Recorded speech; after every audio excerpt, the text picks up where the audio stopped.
संपूर्ण शक्ती आमच्या पाठीशी उभी आहे. तो चालवतोय, बोलवतोय, तयाचे भजन त्याचे ऋण आहे. दुसरं वेदशास्त्रांचं आमच्यावरती ऋण आहे.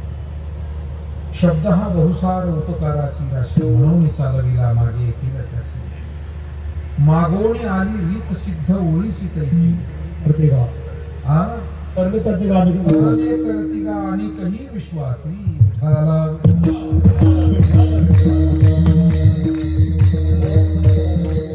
शब्द हा बहुसार उपकाराची राशी.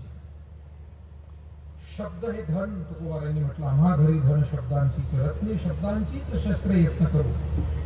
ज्ञानोबारांनी शब्द ब्रह्म म्हटलं.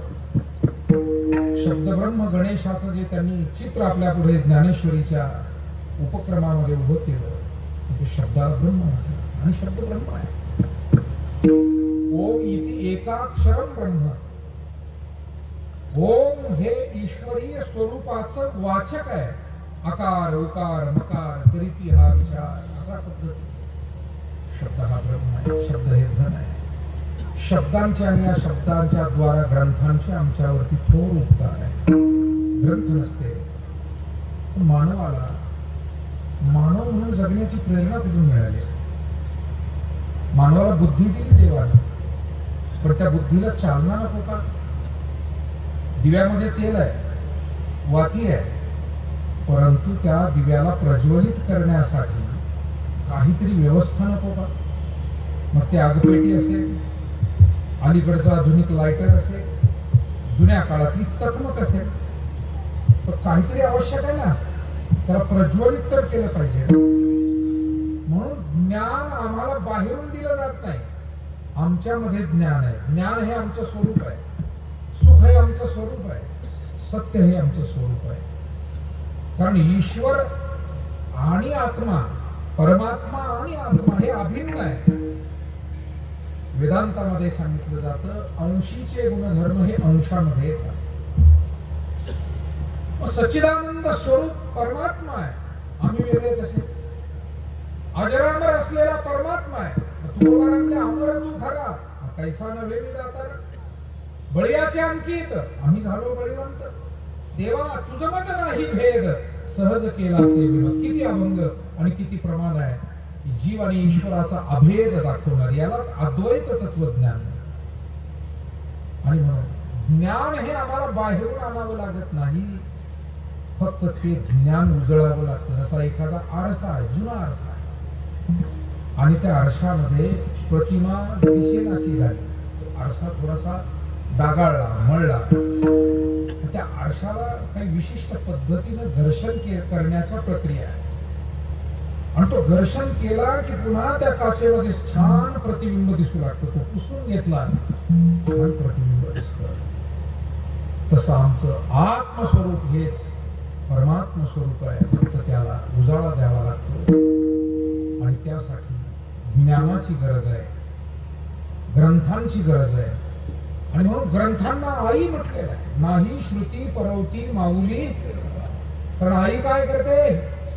आई अहितापासून आम्हाला हिताच्या मार्गाला नेते. ग्रंथ तेच करतात. परे अहितापासून काढिती हित देवो निवाढती. नाही श्रुती परवती माऊली. स्वामी विवेकानंदांना किती अभिमान वाटायचा. ज्या वेळेला ते इतर देशांमध्ये जायचे, विशेष करून त्यांनी युरोप, अमेरिका या प्रगत भागामध्ये जाऊन भारतीय उपनिषद, भारतीय प्रश्नांतर, श्रीमद भगवद्गीता, ब्रह्मसूत्र आणि उपनिषद हे जे भारतीय तत्वज्ञानाचे मूळ ग्रंथ आहेत, या ग्रंथाचं निरूपण जागतिक लेवलवर, जागतिक व्यासपीठावरून, जागतिक भाषेतून त्यांनी केलं. जगाला समजेल म्हणजे या भाषेत आणि तितक्याच प्रभावानं मायबाबो नुसती भाषा बोलता येऊन ज्ञान संक्रमित करता येत नाही. त्यासाठी काहीतरी साधनेची, तपश्चर्येची शक्ती ही असावी लागते. नुसती भाषा बोलता येऊन म्हणतात.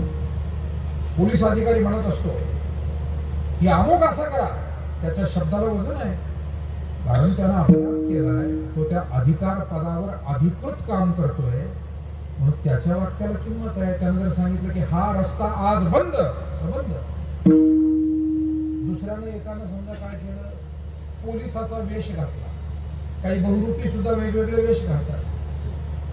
सध्या प्रयागराजच्या कुंभमेळ्यामध्ये खरे साधू तिथपर्यंत मीडिया पोहोचतच नाही. खरे साधू खूप आहे तिथे, जे तपस्वी आहेत, त्यागी आहेत, ज्ञानी आहेत आणि महात्मे आहेत. मीडियाला हे कळायला अजून 100 जन्म घ्यावे लागतील परमार्थातले खरे लोक कळायला.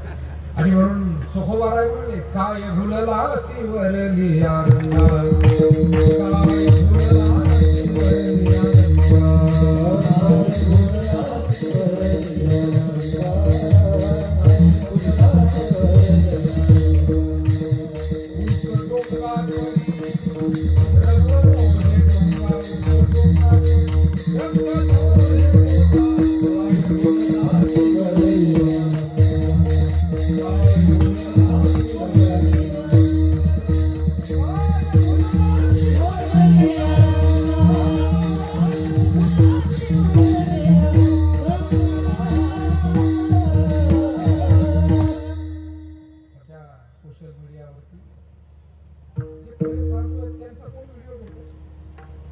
रस्त्यावर डोंबऱ्यासारखे उड्या मारतात, त्यालाच लोक साधू म्हणतात. हे माळा घातला, खऱ्या साधूपेक्षा 2 किलो भस्म जास्त टाकून घेतला अंगावर.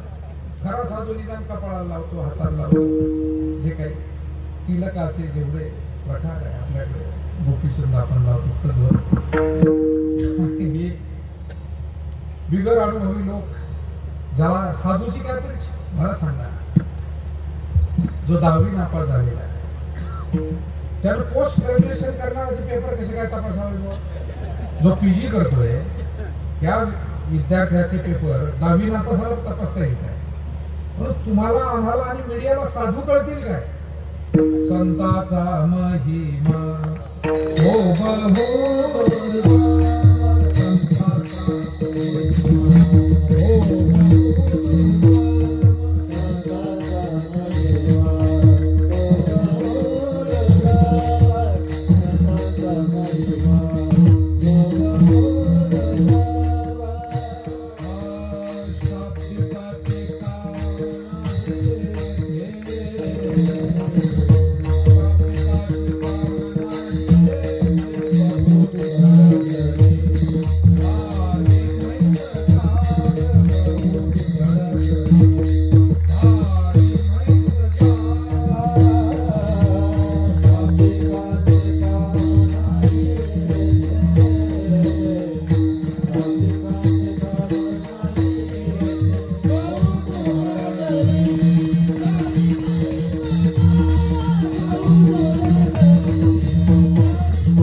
आपल्याला माणसाच्या चष्म्यात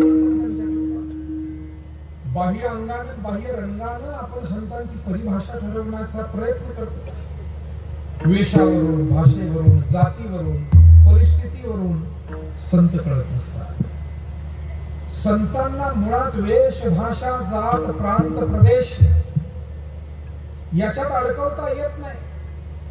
त्याचं कारण आहे, जसा आपल्याला लाईट घरामध्ये लावता येतो, सूर्य घरात आणून ठेवता येत नाही. घडावरून पाणी आपल्याला आपल्या घरात आणता येतं, समुद्र घरात साठवता येत नाही. संत कोण आहे?